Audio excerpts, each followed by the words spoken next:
జై శ్రీరామ్. శుక్రవారం లక్ష్మీ పూజ ఇలా చేస్తే నట్టింట లక్ష్మీదేవి తాండవించడం ఖాయం. లక్ష్మీదేవిని పూజించడం శుక్రవారం చాలా ప్రత్యేకమైన రోజుగా పరిగణిస్తారు. శుక్రవారం ఉపవాసం పాటించినట్లయితే తెల్లవారుజామున నిద్రలేచి తలంటు స్నానం చేసుకుని చక్కగా తెల్లని వస్త్రాలు కానీ పసుపు రంగు వస్త్రాలు కానీ ధరించాలి. ఇల్లంతా శుభ్రం చేసుకొని ద్వారానికి చక్కగా పసుపు రాసుకొని కుంకుమ బొట్లు పెట్టుకోవాలి. తరువాత పూజా గదిని శుభ్రం చేసుకొని పూజకు సిద్ధం కావాలి. మీ ఇంట్లో ఐశ్వర్యానికి అధిదేవత అయిన లక్ష్మీదేవిని శాశ్వతంగా నివాసం కావాలి అంటే ఈశాన్య మూలలో పీట వేసుకొని పూజా మందిరాన్ని ఏర్పాటు చేసి తూర్పు వైపున కూర్చొని లక్ష్మీదేవిని పూజించండి. వెంటనే లక్ష్మీ అనుగ్రహం కలుగుతుంది. లక్ష్మీ పూజ మనకి శుక్రవారం పొద్దున్న చేసుకున్నా మంచిదే, సాయంత్రం చేసుకుంటే ఇంకా చాలా మంచిది. కలశారాధన ఉండేవాళ్ళు కలశం పెట్టుకుంటే మంచిది. కలశారాధన లేని వాళ్ళు యథావిధిగా లక్ష్మీదేవిని పూజించుకోవడం మంచిది. కలశారాధన మాకుంది కాబట్టి ఇలా కలశం ఉన్నాయి. నేను ఇత్తడి చెంబు తీసుకున్నా పర్వాలేదు, రాగి చెంబు తీసుకున్నా పర్వాలేదు, వెండి తీసుకున్నా పర్వాలేదు. నాకైతే వెండి చెంబు ఉంది కాబట్టి తీసుకున్నాను. వెండి చెంబులో చక్కగా ఇలా నీళ్లు పోసుకోవాలి. అందులో కొంచెం పసుపు, కుంకుమ, అక్షింతలు, చందనం వేసుకోవాలండి.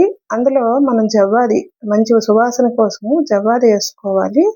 జవ్వాది వేసుకున్న తర్వాత లక్ష్మి స్థిర నివాసంగా మన ఇంట్లో ఉండాలి అంటే ఖచ్చితంగా పచ్చకర్పూరం వేసుకోవాలి.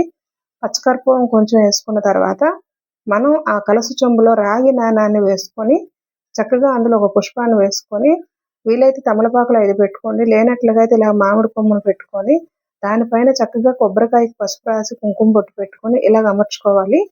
ఎర్రని బట్ట ఉంటే బట్ట కలశానికి ఏర్పాటు చేసుకోవాలి.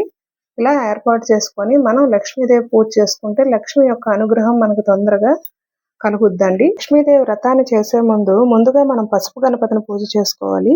పసుపు గణపతి పూజ చేసుకోవడానికి కారణం ఏంటంటే మనకి పూజలో ఎటువంటి ఆటంకాలు రాకుండా నిర్విఘ్నంగా కొనసాగడానికి ముందుగా మనం పసుపు విఘ్నేశ్వరుని పూజ చేసుకొని తర్వాత మనం వ్రతాన్ని మొదలు పెట్టాలి.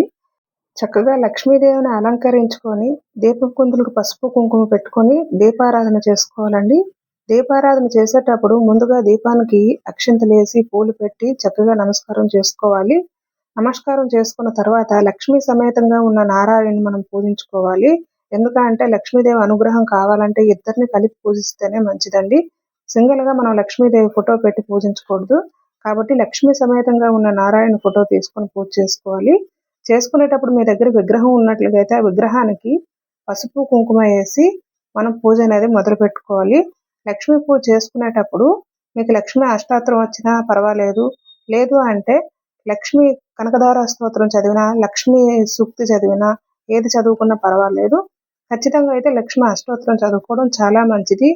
ఏమీ రాని ఎడల అయితే మనకి ఏ శ్లోకాలు రావన్నప్పుడు ఓం శ్రీ లక్ష్మీయే నమో నమః అంటే ఏదైనా ఓం శ్రీ మహాలక్ష్మీ నమో నమః, శ్రీమాత్రే నమో నమః మనకి ఏ విధంగా శ్లోకం వచ్చినట్లుగా అయితే ఆ విధంగా చదువుకోవడం మంచిది. ఇలా ప్రతి శుక్రవారం నాడు పొద్దున్న కానీ సాయంత్రం కానీ లక్ష్మీ సమేతంగా శ్రీనివాసుని పూజించుకోవడం అనేది ఇంట్లో ఆనవాయితీగా పెట్టుకున్నట్లుగా అయితే మన ఇంట్లో ఎలాంటి ఆర్థిక ఇబ్బందులు కానీ, అనారోగ్య సమస్యలు కానీ, మనశ్శాంతిగా లేదు అనుకోవడం కానీ అలాంటివి ఏమీ ఉండవు. మన ఇంట్లో ఎప్పుడు కూడా ప్రశాంతంగా, సంతోషంగా ఆ లక్ష్మీదేవి ఇంట్లో తాండవాడుతూ ఉంటుంది. అలా ఉండాలి అంటే మనం ఖచ్చితంగా ప్రతి శుక్రవారం కూడా ఇలా లక్ష్మీదేవి ఆరాధన చేయడం చాలా మంచిది. లక్ష్మీదేవికి అగరవత్తులు వెలిగించేటప్పుడు ఆ అగరవత్తుల యొక్క ధూపాన్ని మనకుండే రూములన్నిటినంట మనం చూపించినట్లయితే ఇంట్లో సానుకూలత వాతావరణం ఉంటుంది. అదేవిధంగా లక్ష్మీదేవికి వెలిగించిన హారతిని కూడా ఇల్లంతా కూడా మనం వెలుగును చూపించినట్లయితే లక్ష్మి మనల్ని తొందరగా కరుణిస్తుందని అర్థం. ఇలా భగవంతునికి ధూప దీప నైవేద్యాలు సమర్పించిన తర్వాత సాష్టాంగ నమస్కారం చేసుకొని మీ మనసులో ఉండే సంకల్పాన్ని ఆ లక్ష్మీదేవి ముందు చెప్పుకుంటే మీ యొక్క సంకల్పం తొందరగా నెరవేరుద్ది. కాబట్టి ఎప్పుడు కూడా ప్రతి శుక్రవారం మీరు పొద్దున్న కానీ సాయంత్రం కానీ ఇలా లక్ష్మీదేవికి పూజ చేసినట్లుగా అయితే మనకి ఎలాంటి ఆర్థిక ఇబ్బందులు ఉండవండి. సో ఇది నా వీడియో నచ్చినట్లుగా అయితే లైక్ చేయండి, సబ్స్క్రైబ్ చేసుకోండి. ఇలా పూజ చేసుకున్నట్లుగా అయితే ఆ లక్ష్మీ కటాక్షం మన పైన ఎల్లవేళలో ఉంటూ మన ఇంట్లో ఆ లక్ష్మీదేవి ఎప్పుడూ కూడాను తాండవాడుతూ ఉంటుంది. మన ఇంట్లో ఎప్పుడు సిరి సంపదలకు లోటు లేకుండా ఉంటుందండి.